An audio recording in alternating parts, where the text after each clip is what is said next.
Hello friends, NIOS DElEd को लेकर के जो है बहुत सारी चीजें हो रही हैं।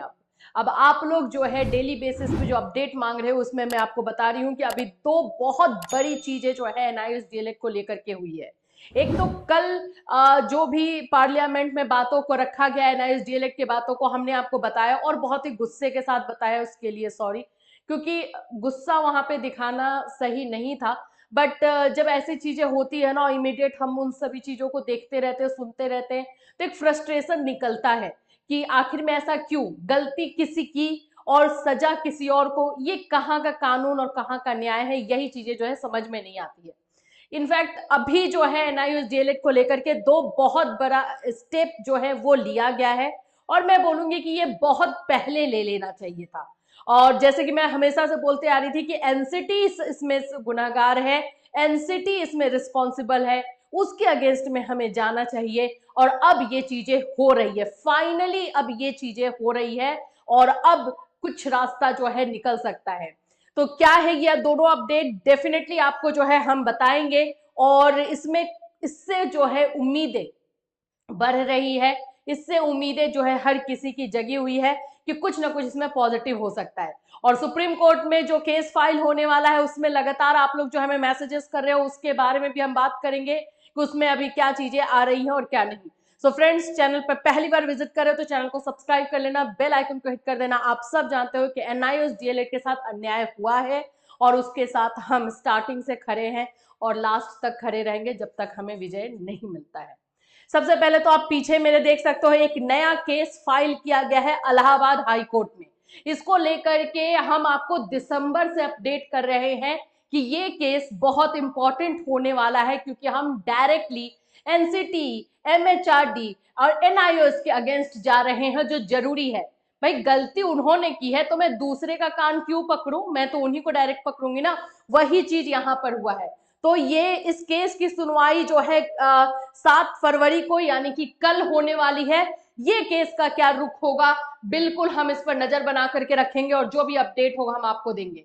इस केस के बारे में हमने आपको रिसेंटली एक अपडेट दिया था जिसमें जिन स्टूडेंट्स इसको कर रहे हैं, कार्तिक कुमार और भी बहुत सारे उनके फ्रेंड्स हैं, वो लोग जो कर रहे हैं उन्होंने आपसे जो है फाइनेंशियल हेल्प की जो है मदद मांगी थी कि जरूरत है। और वो लोग बहुत ही कम से कम पैसों में जो है इसको करना चाहते हैं। पैसे जो है कम रिसोर्सेस में जो बोलते हैं कि आउटपुट देना, वही चीजें जो है इसमें वो कर रहे हैं।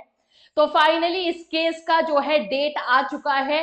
आप लोग इसका डायरी नंबर सारी चीजें जो है याद करके रख लो, क्योंकि इस स्टेटस को आप खुद भी चेक करते रहना। मैं तो हूं ही बताने के लिए, लेकिन आप भी करते रहना। यहाँ पर आप देख सकते हो 3438/2024 और फाइलिंग डेट जो है 31 जनवरी था और इसका जो है डेट मिला है 7 फरवरी। Case is listed in court number 10 और सीरियल नंबर 81 है, फ्रेश लिस्ट है।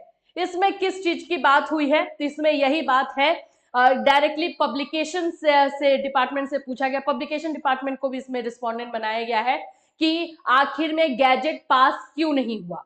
इसका मेन मुद्दा यह है कि एनआईओएस डीएलएड को लेकर के रिकॉग्निशन लेटर जब 22 सितंबर को 2017 को आ चुका था, तो गैजेट पास क्यों नहीं हुआ है, रिप्लाई कीजिए। और इसी मेन मुद्दे पर जो है ये केस किया गया है। पब्लिकेशन डिपार्टमेंट को भी इसमें रिस्पोंडेंट बनाया गया है। मैं रिस्पोंडेंट के नाम अगर आपको दिखाऊं तो यहाँ पे आप देख सकते हो, union of India and 3 others, यानी 4 लोगों को रिस्पोंडेंट बनाया गया है। और इसकी सुनवाई कल होने वाली है। अब इसमें क्या चीजें निकल कर आती है हम बिल्कुल आपको अपडेट करेंगे। इन लोगों को अगर किसी भी तरह की हेल्प की जरूरत है तो आप हेल्प कीजिएगा।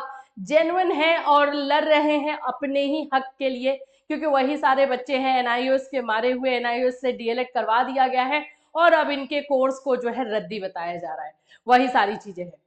सेकेंड जो केस हुआ है वो भी दिल्ली हाई कोर्ट में हुआ है। अब यही चीजें करनी होगी, एनसीटी को चारों तरफ से घेरना होगा, तभी जाकर के कुछ होगा। और डायरेक्टली अब उसी से क्वेश्चन करना होगा। बीएड वाले तो ऐसा किए नहीं, क्योंकि अन्याय तो देखा जाए तो बीएड वालों के साथ भी है। उनकी क्या गलती थी, 2018 का गैजेट उन्होंने गैजेट पास करवाया था और फिर जाके ये नियम आपने बना दिया कि भाई वो अगर रद्दी होती है तो आप बैक सीट ले लेते हो, बैक स्टेप ले लेते हो कि हमारा तो इसमें कोई लेना देना ही नहीं है। चलो आप लोग ये चीजें हमें मिल करके जो है फाइट करनी है, और जो गलत है सो गलत बोलने में जो है कुछ भी नहीं होता है, जो गलत है सो गलत है।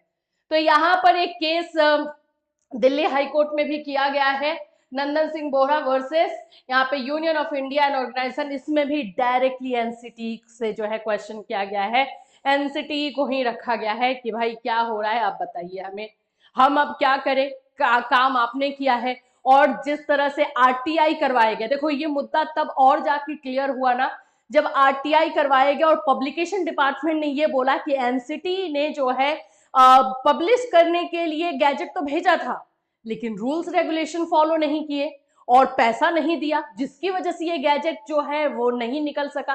तो इसका मतलब है कि ये लापरवाही, ये सीधा सीधा अगर देखा जाए तो लापरवाही है, ये केयरलेस है, आप अपने काम को सही से नहीं कर रहे हो और उसका नतीजा बच्चे भुगत रहे हैं।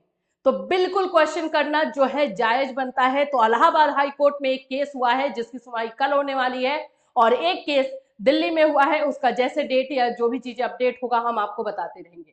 सुप्रीम कोर्ट वाले केस को लेकर के लगातार आप मैसेज कर रहे हो कि उस केस का अभी तक क्या हुआ है, कब होगा, मैम उसके बारे में बता दीजिए। तो अभी मैं सच्ची बताऊं तो अभी उससे रिलेटेड कोई अपडेट नहीं है।